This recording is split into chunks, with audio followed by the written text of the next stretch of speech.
Viewers, இது திரைச்சாரல். இன்னைக்கு நம்ம இந்த வீடியோவில் எதை பற்றி பார்க்க போகிறோம் சொன்னால், ஆச்சரியம். கவுண்டமணி 1964 நடித்த முதல் திரைப்படம் அப்படிங்கிற விவரத்தை இப்போ நம்ம இந்த வீடியோவில் பார்க்க போகிறோம்.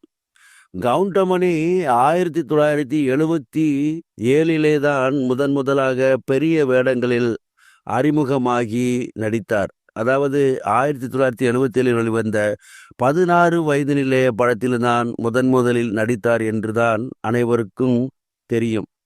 ஆனால் கவுண்டமணி அதற்கு முன்னாலேயே மிகச் சிறிய கதாபாத்திரத்தில் 3 படங்களில் நடித்திருக்கிறார். இப்பொழுது அந்த படங்களை பற்றி இந்த வீடியோவில் பார்ப்போம். 1964 வெளிவந்த படம் சர்வர் சுந்தரம். முத்துராமன், நாகேஷ், கேஆர் விஜயா மற்றும் நடித்த படம்.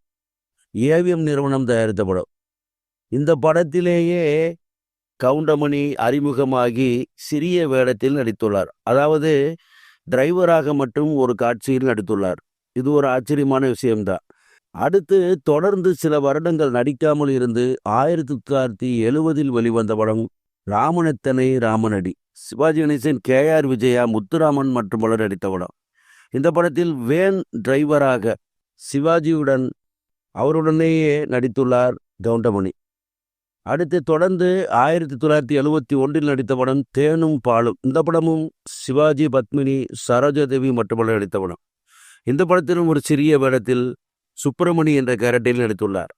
ஆக சிவாஜியுடன் 1970 காலங்களிலேயே கவுண்டமணி 2 படங்களில் நடித்து விட்டார்.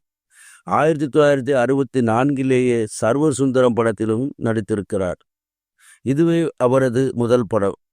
அதன் பின்புதான் 1977 வெளிவந்த 16 வயது நிலை படத்தில் பாரதி ராஜா கவுண்டமணியை முக்கியமான பாத்திரத்தில் அறிமுகம் செய்து வைத்தார் என்று சொல்லலாம்.